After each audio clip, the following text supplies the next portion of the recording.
welcome back to my kitchen.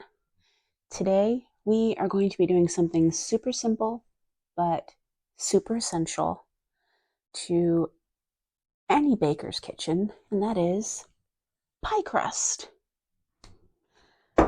Now, why make a pie crust from scratch when you could just buy them at the store? I'll tell you why. Because they taste better when they're made from scratch and made with love. So, let's get to it.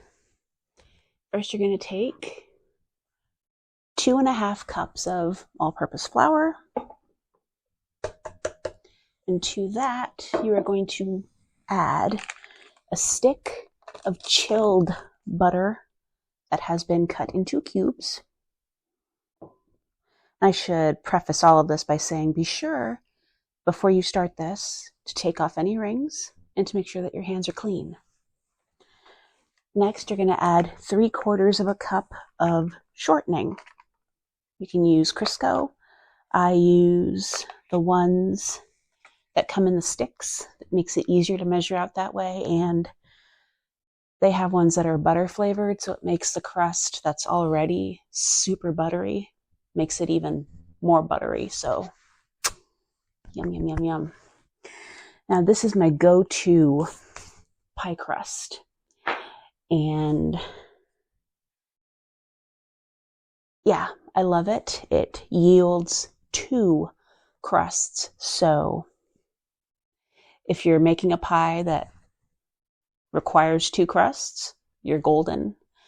If you're making a pie that only needs 1 crust, you're still golden because you can just tuck the other one away into the freezer. It'll keep for up to 3 months. So now that the shortening and the butter has been added to the flour, you're going to take your pastry cutter. You can use forks if you don't have one of these, but after multiple times of toiling with forks, this is my preferred tool of the trade, and now that I've used it, I'm never going back to the fork. So you're going to mix everything together. Now, the consistency that you're looking for, and also it's very important that the shortening and the butter is chilled. The key to the pie crust is colder is better. It's easier to get everything mixed together once we get it out of the bowl and we have to knead the crust. Makes it easier to work with if it's not too warm. So you're just going to keep cutting the butter and the shortening into the flour. Oh, and also add 1 1/4 teaspoons of salt. Add that to the mix. Now we're not looking for a smooth batter or even a smooth dough because in case you, well, as you probably all have already noticed, there's no liquid in here. So right now what we're looking for, as soon as I get this off the thing, it's kind of a pebbly texture like this.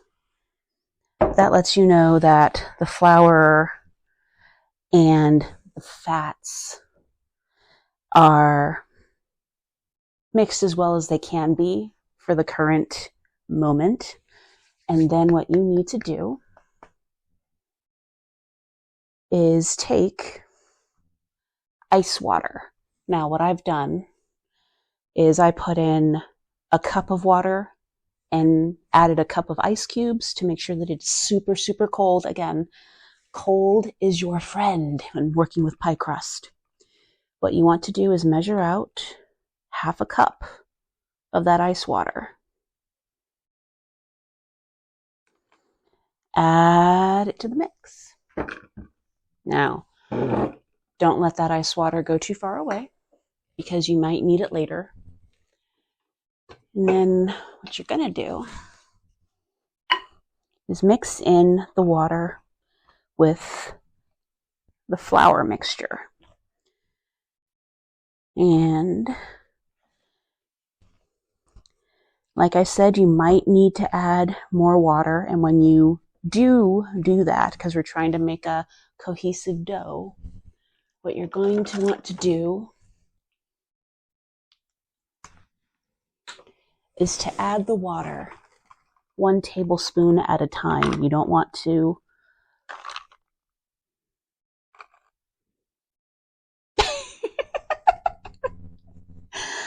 oops.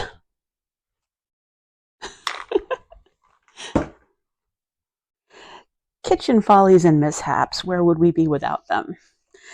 Anyway, that shouldn't have caused too much of a problem, because I do usually end up adding anywhere between 1 to 2 tablespoons of water, just to get it to the point where I can start to kind of mold it together with my hands, which will make it easier to transfer out of the bowl when it comes time for that, which is,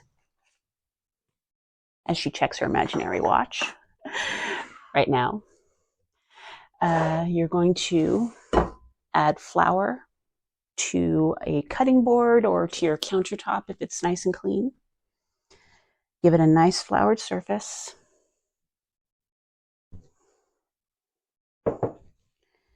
And you are going to take your dough from the bowl and you are going to put it on your floured surface. I am realizing that you can't see what I'm doing. Give me a moment to see if I can turn this a bit without knocking things over. Bear with me. Let me see. Almost there. Okay. All right. Okay. Now, make sure you got all of the mix out of the bowl. Stay. And you are just going to work the dough until all of the flour that you've put on the surface of your surface has been absorbed and worked into what is going to be an amazing pie crust dough for an amazing pie crust. How many more times can I say amazing in one sentence? Amazing.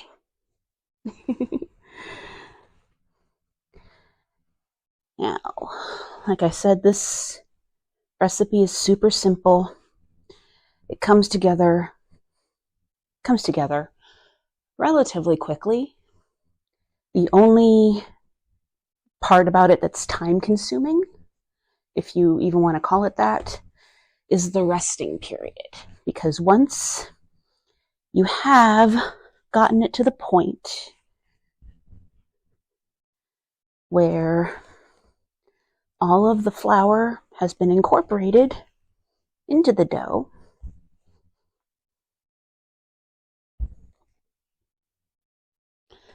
like so,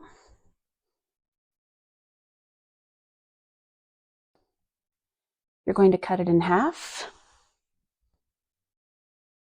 Handy dandy knife right here. Now, get it as close as you can to a half. Obviously, it doesn't have to be quite perfect, but you want it to be as close as you can get it to be. Now, once that's done, you form each half into a disc, because that's going to make it easier for when the time comes to roll it out into a crust.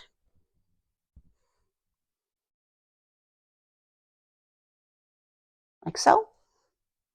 Looks like a giant shortbread cookie. Don't eat it. What was I saying?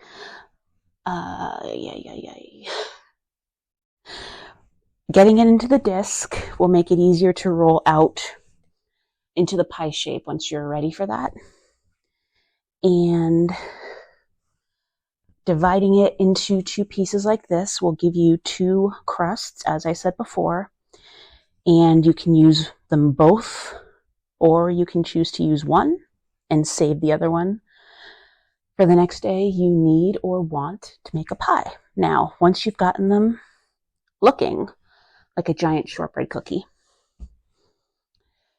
you are going to wrap them in plastic wrap. Now, I never have plastic wrap on me. So a good alternative to that is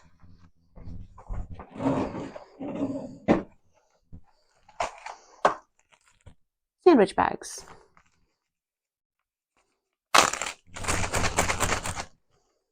I find that they are the perfect fit.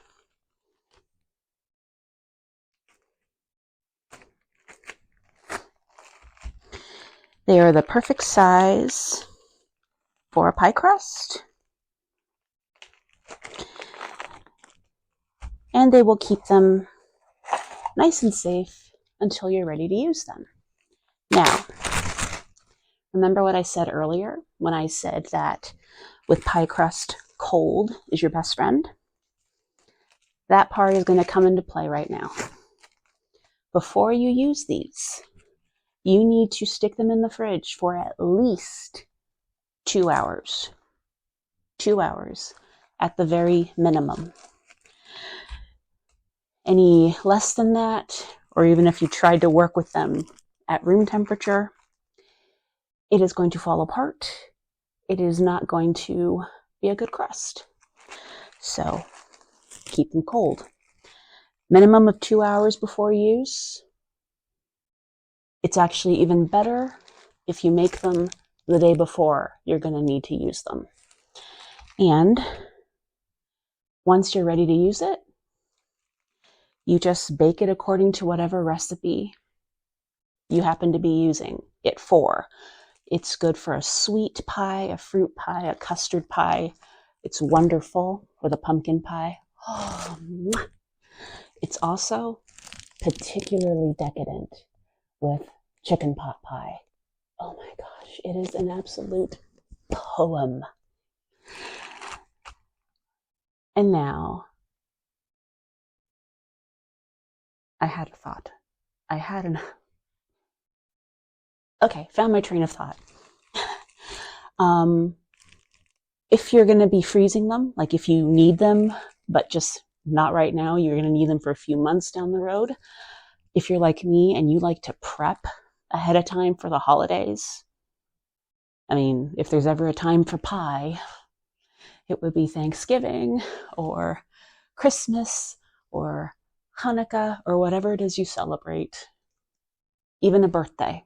Say that the person whose birthday party you're celebrating doesn't like cake. They prefer pie. Don't look at me in that tone of voice. Those people exist. You can freeze these ahead of time. Just be sure to take them out of the freezer and let them defrost overnight before you intend to use them to make a pie. So with that in mind, I'm going to put these in the freezer.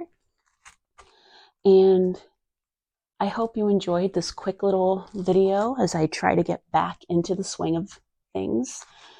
And I hope you take a chance and make your own pies, your own pie crust, and you take a swing at making a pie from absolute scratch. I guarantee you it will be very much appreciated because nothing says made with love, nothing says I love you like a homemade pie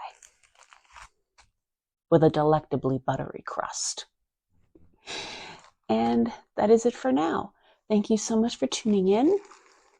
I appreciate you hanging out with me while I ramble and muse about random things. And I hope to see you soon. If you have not yet done so, please like and subscribe to my channel.